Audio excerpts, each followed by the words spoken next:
Bismillahirrahmanirrahim.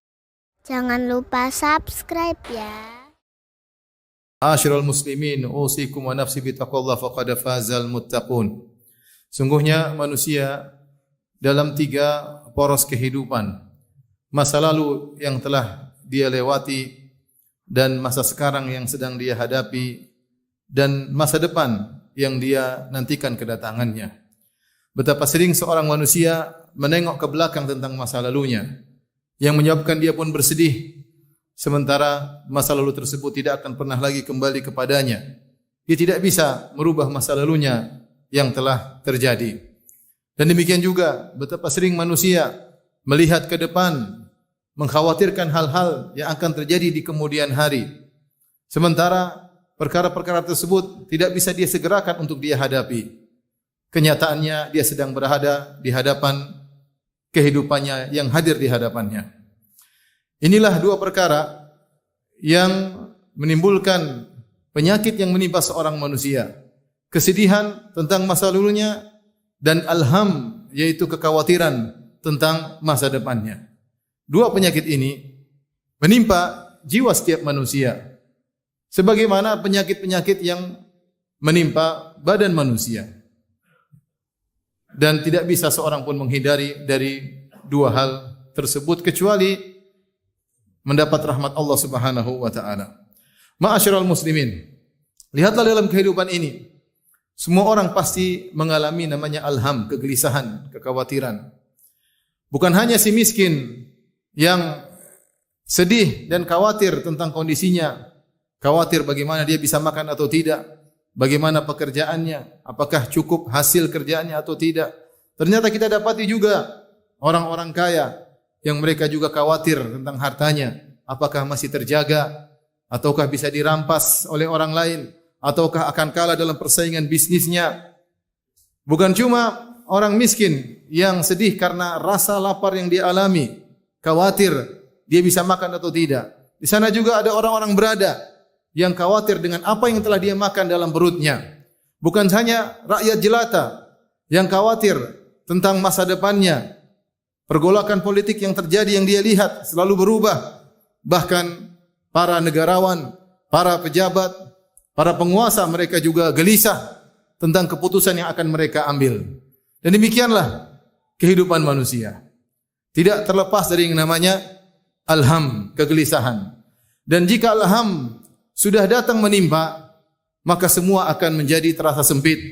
Seorang yang tinggal di istana yang luas, maka terasa sempit baginya. Kehidupan terasa berat baginya. Malam tidak bisa tidur, bahkan 1 detik yang dia lewati terasa sangat lama rasanya. Kenapa? Dia sedang ditimpa dengan alham. Lihatlah kita demikian. Kita memikirkan anak-anak kita, bagaimana masa depannya. Yang remaja putri masih belum menikah, bagaimana dengan pergaulannya? Kita pikirkan sebagai orang tua. Demikian juga ada orang yang tidak punya anak juga memikirkan bagaimana saya bisa punya anak, sudah nikah lama tidak punya anak. Demikianlah kegelisahan. Karenanya diriwayatkan dari Ali bin Abi Thalib radhiyallahu taala anhu dengan sanad yang lemah dalam Al-Mu'jam Al-Awsat Tabrani, ketika beliau berbicara tentang makhluk Allah yang terkuat, maka ada yang mengatakan makhluk Allah yang terkuat adalah al-jibal, gunung. Ternyata gunung masih kalah kuat. Gunung bisa dibelah oleh besi. Apakah besi yang terkuat? Tidak, ternyata besi masih lemah. Besi bisa dileburkan oleh api. Ternyata api lebih kuat daripada besi. Apakah api adalah makhluk Allah yang terkuat? Ternyata tidak. Api bisa dipadamkan dengan air. Dan apakah air adalah makhluk Allah yang terkuat? Ternyata tidak. Ternyata air bisa dipikul, dibawa oleh awan di atas udara sana. Apakah awan makhluk Allah yang terkuat? Jawabannya tidak. Ternyata awan diombang-ambingkan oleh angin yang berhembus. Apakah angin makhluk Allah yang terkuat? Ternyata tidak. Angin mudah ditepis oleh manusia dengan tangannya. Apakah manusia makhluk yang terkuat? Ternyata tidak. Manusia terdominasi oleh rasa kantuknya. Dan apakah rasa kantuk makhluk Allah yang terkuat? Ternyata tidak. Rasa kantuk terkalahkan dengan alham, kegelisahan, sehingga dia tidak bisa tidur. Ma'asyiral muslimin, demikianlah kehidupan dunia ini. Tidak akan terlepas dari namanya kegelisahan, kekhawatiran. Sungguhnya kekhawatiran kegelisahan tersebut hanya hilang jika seorang telah meletakkan kakinya di surga kelak. Oleh karenanya di antara ucapan pertama yang diucapkan oleh para penghuni surga ketika masuk surga, mereka berkata, Alhamdulillahilladzi adhaba 'annal hazan, inna rabbana laghafurun syakur. Segala puji bagi Allah Subhanahu wa taala yang telah menghilangkan segala bentuk kesedihan dari hati kami. Sungguhnya Rabb kami adalah Maha Pengampun lagi Maha Penyayang. Aqulu qouli hadza astaghfirullah li wa lakum wa lisal muslimin kulli dhanbin khati'a fastaghfiruhu innahu huwal ghafurur rahim.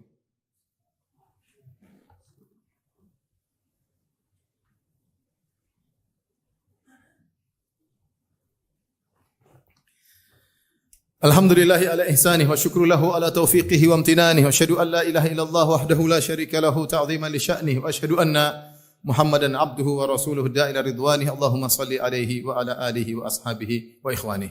Ma'asyiral muslimin, apakah solusi yang diajarkan Islam ketika kita menghadapi penyakit yang namanya alham, yang menyebabkan kita murung, yang menyebabkan kita gelisah? Banyak solusi, tetapi intinya adalah baguskan hubungan kita dengan Allah Subhanahu wa taala. Percuma kita curhat, mencurahkan isi hati kita kepada manusia jika ternyata hubungan kita dengan Allah adalah hubungan yang buruk. Oleh karena di antara obat dari kegelisahan yang paling mujarab adalah berdoa kepada Allah Subhanahu wa taala. Dalam satu hadis yang diriwayatkan oleh Imam Abi Daud dengan sanad yang diperselisihkan oleh para ulama, sebagian mensahihkan, sebagian menghasankan dan sebagian mendhaifkan. Nabi sallallahu alaihi wasallam masuk dalam masjid. Kemudian Rasulullah sallallahu alaihi wasallam melihat Abu Umamah radhiyallahu taala anhu Al-Ansari sedang bersedih. Kata Nabi sallallahu alaihi wasallam, "Ya Aba Umamah, ma araka jalisan fil masjid fi ghairi waqti salat." Wahai Abu Umamah, kenapa engkau duduk di masjid ini bukan waktu salat? Ada apa gerangan? Terlihat sedih, gelisah. Kata Abu Umamah radhiyallahu taala anhu, "Humumun lazimatni wa duyunun ya Rasulullah." Kegelisahan yang meliputiku dan utang-utang yang melilitku. Kata Rasulullah SAW kepadanya, "Ala u'allimuka kalaman qultahu idza amsayta wa idza asbahta." Maukah aku ajarkan kepada engkau satu doa yang jika kau ucapkan di pagi hari dan di petang hari maka Allah akan menghilangkan adhaballahu hammak, Allah akan menghilangkan kegelisahanmu, wa qada anka dainak, dan Allah akan melunaskan hutang-hutangmu. Kata beliau, tentu ya Rasulullah, doa apakah itu? Maka Rasulullah SAW mengajarkan, katakanlah, Allahumma inni a'udzu bika minal hammi wal hazan, wal ajzi wal kasli, wal bukhli wal jubni, wa dhala'id daini wa qahrir rijal. Berdoalah, ya Allah, aku berlindung kepada engkau dari alham, dari kegelisahan, kekhawatiran yang tidak-tidak tentang masa depan, wal huzn, tentang kesedihan masa lalu yang tidak hilang-hilang, yang sudah terlewati dan tidak akan kembali.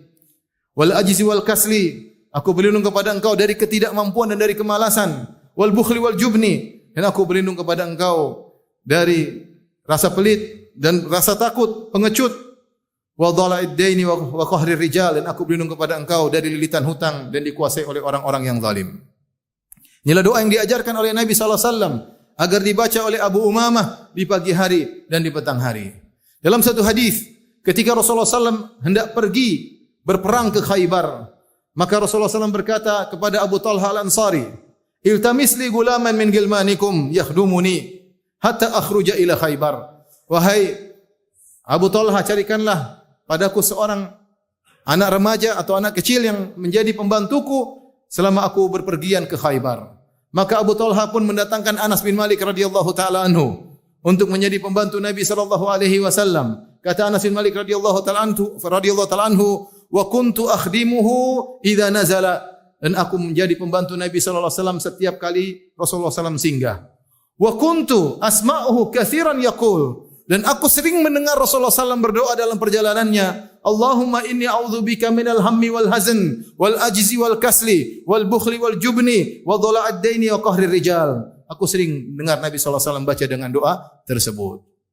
Jika Nabi SAW berdoa dengan doa tersebut, tentu kita lebih utama untuk sering baca doa tersebut. Di antara doa yang menakjubkan dan mujarrab, doa yang diajarkan oleh Nabi SAW, di mana Nabi SAW berkata, "Ma asaba abdan hammun wala hazanun qat, faqala tidaklah seorang hamba ditimpa dengan kegelisahan, ditimpa dengan kesedihan apapun, kata Nabi SAW. Kemudian dia berdoa dengan doa ini, kecuali Allah akan menghilangkan kesedihannya dan kegelisahannya. Apa doa tersebut?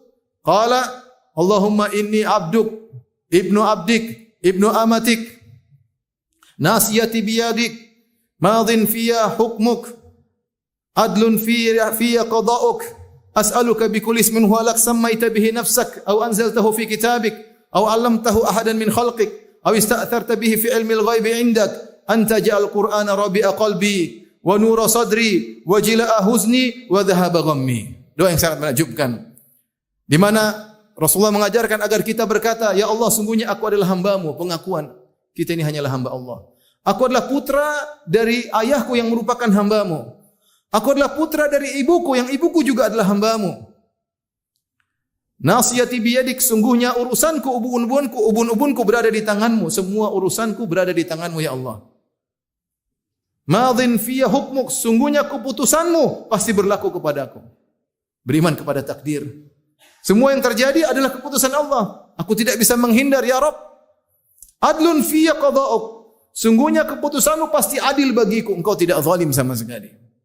Maka aku mohon kepada Engkau, ya Allah, dengan bertawassul dengan seluruh nama-nama-Mu, yang Kau namakan dirimu dengan nama-nama tersebut, dan yang Kau ajarkan kepada Nabi-Mu Nabi Muhammad SAW, dan yang Kau turunkan dalam Al-Quran, dan yang Kau simpan dalam ilmu ghaib di sisimu, agar Engkau menjadikan Al-Quran sebagai penyujuk hatiku, agar Engkau menjadikan Al-Quran sebagai cahaya bagi dadaku, agar Engkau menjadikan Al-Quran penghilang kesedihanku, dan agar Engkau menjadikan Al-Quran sebagai penghilang kegelisahanku.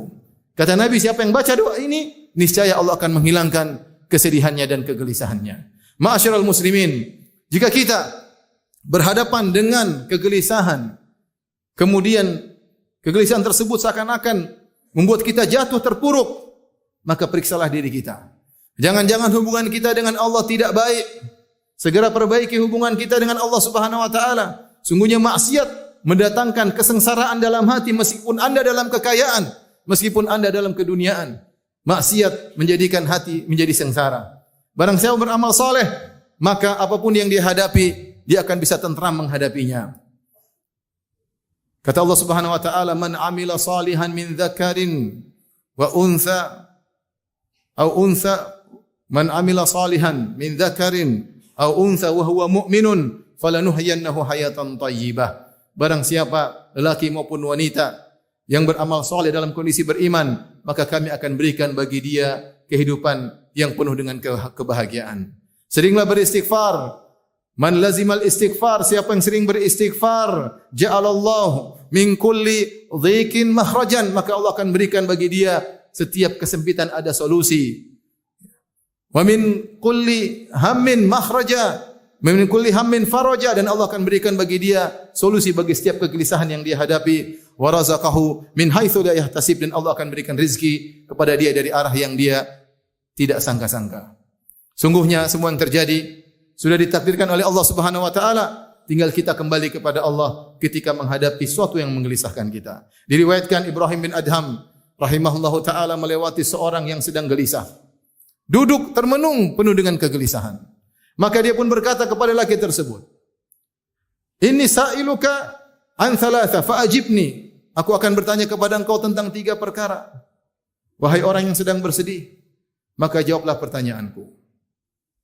Siap orang tersebut mengatakan, saya akan menjawab pertanyaan Anda. Maka dia berkata, hal yajri fi hadzal qaun syai'un la yuridullah. Apakah ada yang terjadi dalam alam semesta ini suatu perkara yang Allah tidak kehendaki? Jawabannya tidak. Semua yang terjadi pasti kehendak Allah Subhanahu wa taala. Hal yang kusu min rizkika syai'un qadarahullah. Apakah ada terkurang rizki darimu yang sudah ditakdirkan oleh Allah? Apakah ada takdir Allah rizkimu kemudian berkurang? Dia mengatakan tidak.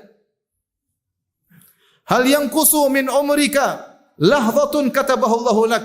Apakah berkurang sedikit pun dari umurmu yang telah dicatat oleh Allah Subhanahu wa taala? Jawaban dia tidak. Fa'alamal qalaq wal ham. Jika demikian, buat apa engkau bersedih dan gelisah? Semua telah ditakdirkan oleh Allah Subhanahu wa taala. Kembalilah kepada Allah Subhanahu wa taala, bertobat dari dosa-dosa agar kita hidup bahagia di dunia sebelum di akhirat kelak.